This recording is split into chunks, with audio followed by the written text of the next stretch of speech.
New York Times reporting that the Obama administration is delaying yet another provision of Obamacare.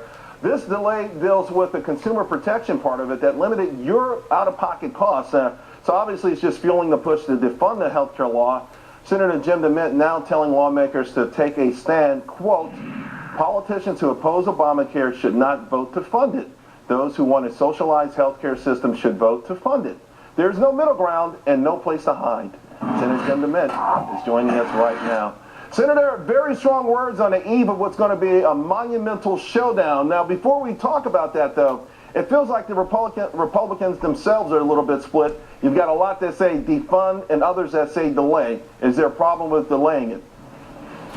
We're talking about the same thing. If we don't fund it on an annual appropriation bill, then it will be delayed a year. But the bill is clearly unfair, it's unaffordable, it's very unpopular, and it's increasingly unpopular as people find out what's in it, and as they find out the president is giving Congress a waiver, big unions a waiver, big corporations, but the individual Americans are stuck with this thing starting October the 1st. You know, Senator DeMint, to your point, the latest gift, this is amazing, and I'm sure you must have read it by now, but there was going to be a limit on out-of-pocket expenses. For an individual, it would be $6,350. For a family, $12,700. Now, apparently, because computer systems aren't ready to go, insurance companies are going to be allowed to, in some cases, lift those limits, and sometimes they won't even have a limit. I mean, that gets back to your point.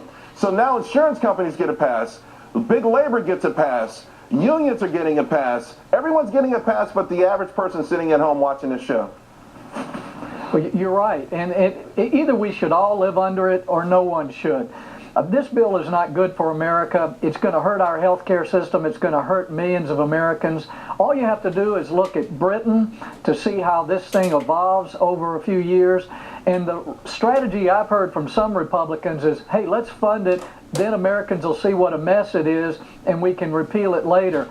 You can't repeal it once the private insurance market dries up, once employers drop their plans. There's nowhere to go but a single payer system, and Harry Reid has already said that. They know this bill is going to collapse, and we're going to end up with totally government health care. That's not what Americans want. But let's talk about now some more realities here, and this is back to the Republican side.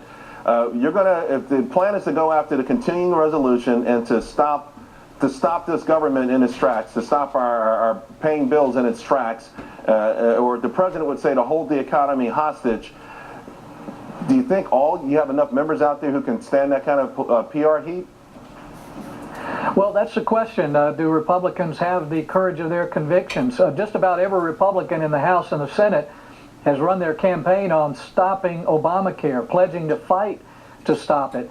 And if Republicans in the House of Representatives pass a bill that funds the government in its entirety, except for funding Obamacare, then the president is going to have to decide whether to accept that funding or whether to shut the government down.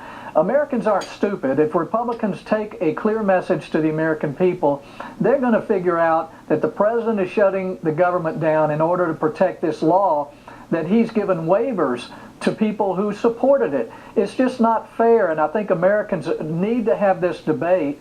And if Republicans want to also introduce a bill that would delay it for a year, I think that would be two good choices for us to debate. Do we defund it or do we delay it?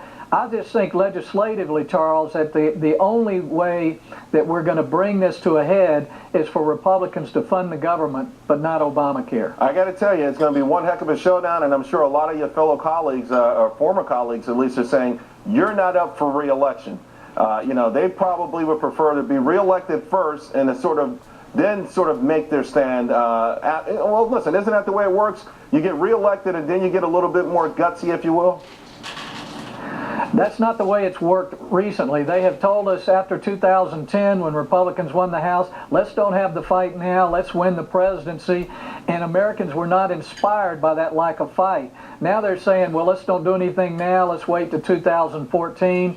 If the Republicans happen to win the majority, they'll say, let's don't do anything now. Let's wait to 2016 when we have a president. Right. Now, October 1st is when people are enrolled in this program. That's less than 2 months. And so now is a time to bring this to the attention of the American people. That's what we're going to do on our nationwide tour. By the way, if folks will go to heritageaction.com, they can find out our schedule and hopefully join us. Well, I can tell you this right now, with news like this coming out, you may not have to do a whole lot of work. One more hit like this, and you may have everyone picking up pitchforks and torches. Senator DeMint, I hope so. Well, it's working your way so far. Thanks a lot. We appreciate your time.